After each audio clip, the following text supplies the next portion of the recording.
You arrive 23 minutes early, park beneath the same flickering street lamp you always choose, and kill the engine. The sudden silence presses against your ears like water. Your pulse is already waiting for something to go wrong. You check the dashboard clock, then your phone, then the dashboard again, as if time might have sprinted ahead while you weren't looking. It hasn't, of course it hasn't, but the fear that it might, that the world might slip its leash and leave you exposed lives in your body like a second skeleton. You tell yourself this is maturity, responsibility, respect. And it is, on the surface. People trust you. They say your name with relief in their voice when plans are made. Yet here you are, alone in a cold car, counting minutes like rosary beads, while everyone else is still brushing their teeth or looking for their keys. You are not late. You are never late. But you are also never at rest. This is the paradox that gnaws at you in the quiet. The more impeccably you arrive, the more exhausted you feel. The virtue and the punishment wear the same face. You have built your life around the terror of being caught unprepared. Traffic will snarl. The train will be delayed. Someone will text at the last second and change everything. So you leave margins wide enough to absorb catastrophe. You pad every journey with a buffer of dread. And when the catastrophe fails to arrive, when the road stays clear, when the meeting starts on time, you do not feel relief. You feel only the hollow echo of vigilance that never got to prove it was right.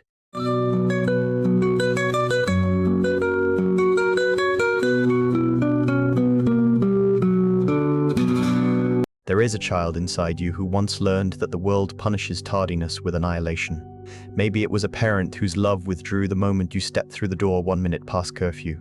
Maybe it was a teacher whose disapproval could shrivel you smaller than any detention ever could. Maybe it was chaos at home parents who were never where they said they would be, and the only safety you could manufacture was to become the one who was always already there, waiting, ready, impossible to abandon because you had already arrived. That child is still driving the car. He or she sits in the passenger seat of your adult body, scanning the horizon for threats that no longer exist. The war ended years ago, but your nervous system never received the memorandum. It still believes that if you are not early, you will be left behind.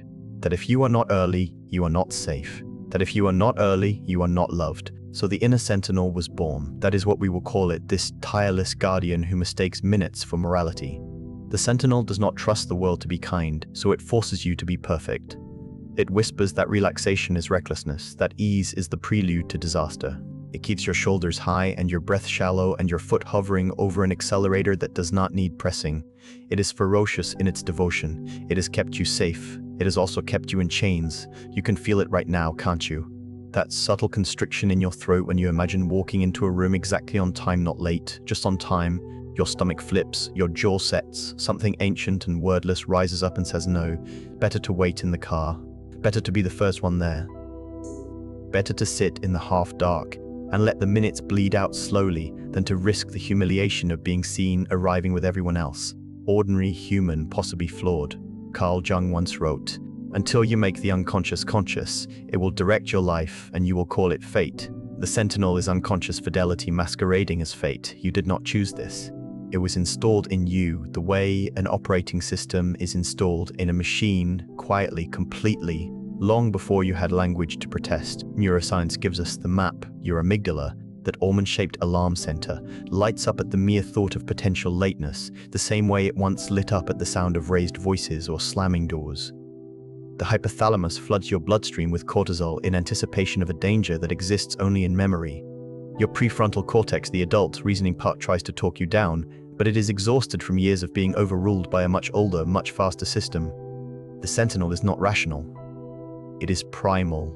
It is trying to keep a child safe in a world that no longer exists.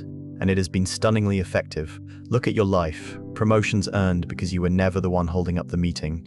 Relationships preserved because you never made anyone wait. A reputation for reliability that feels like armor. The world rewards the sentinel's tyranny. It calls it professionalism, maturity, good breeding. No one sees the cost except you. In the quiet moments when you realize you cannot remember the last time you arrived somewhere without first sitting alone somewhere else, rehearsing catastrophe. What the sentinel protects you from is not lateness. Lateness is only the symbol. What it truly guards against is the feeling underneath the ancient terror of being the one left waiting, the one forgotten, the one deemed unworthy of consideration. Being early is the antidote to abandonment. It is the proof that you matter enough to arrive before you are expected. It is the silent scream that says, "See, I am here. I have always been here. Please do not leave me," Roka said.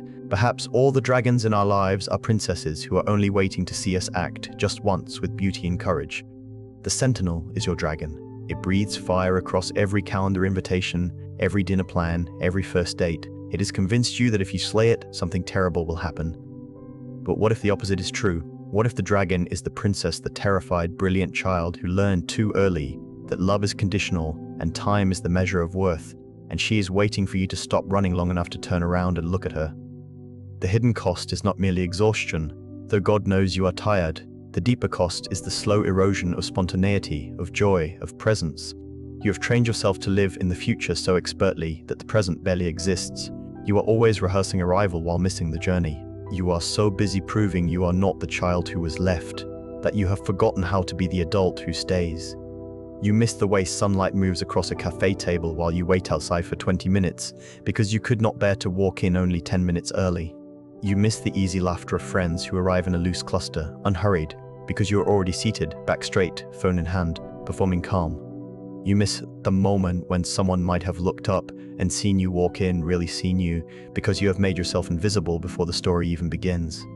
Society applauds this invisibility. It calls it considerate. It gives you gold stars and corner offices and polite smiles. Meanwhile, the parts of you that want to linger, to dawdle, to risk, to play, the parts that might arrive flushed and breathless and alive, are exiled to the shadow. You have become so good at being early that you have forgotten how to be late to your own life. Marcus Aurelius wrote, "You have power over your mind, not outside events. Realize this, and you will find strength." The Sentinel believes the opposite, that if it can just control the outside events, if it can just manipulate time itself, then the mind will finally be safe. It is a beautiful, heartbreaking lie, and it is universal. Look around.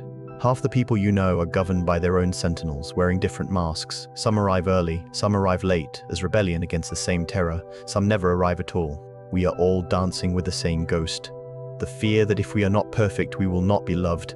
The always late friend you quietly judge. They are not lazy. They are at war with the same sentinel, only their strategy is defiance.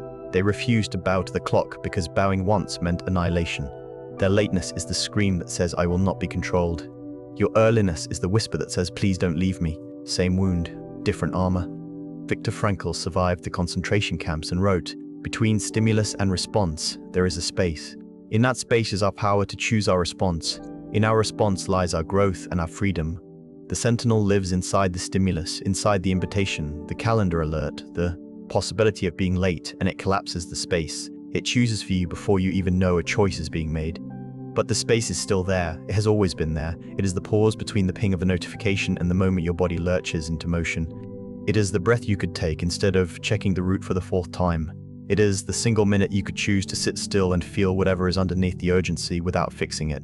Change is not dramatic here. It will not announce itself with trumpets. It will feel like betrayal at first. The first time you arrive only 10 minutes early, the sentinel will scream. Your chest will tighten. Your mind will offer every catastrophic fantasy it has rehearsed since childhood. You will want to apologize for existing. Stay anyway. Stay in the discomfort the way you once stayed in the car. Let the alarm bell ring itself hoarse.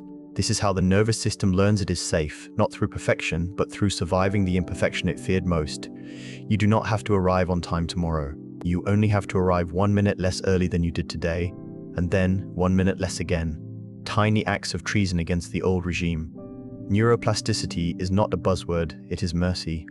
Every time you choose the slightly riskier path, leaving the house 5 minutes later than feels sane and nothing terrible happens, you lay down a new neural pathway. The old one does not disappear. It simply grows neighbors. Over months, over years, the sentinel learns it is no longer the only voice in the room.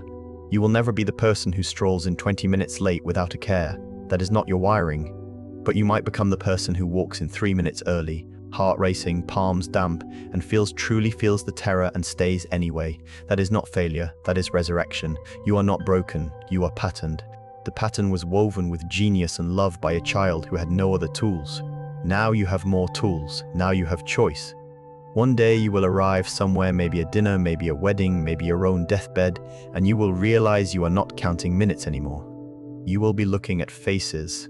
listening to voices, feeling wind or rain or the warmth of someone's hand in yours. You will be unbearably, gloriously present. And the child who once waited in cold cars will finally understand that being early was never about time. It was about trying to outrun abandonment by arriving before it could leave. You do not have to outrun it anymore. You only have to turn around and let it catch up to you, trembling, exhausted, and finally ready to be held, Rumi said. Out beyond ideas of wrongdoing and right-doing, there is a field. I'll meet you there. That field has no clock. I will wait for you there whenever you're ready.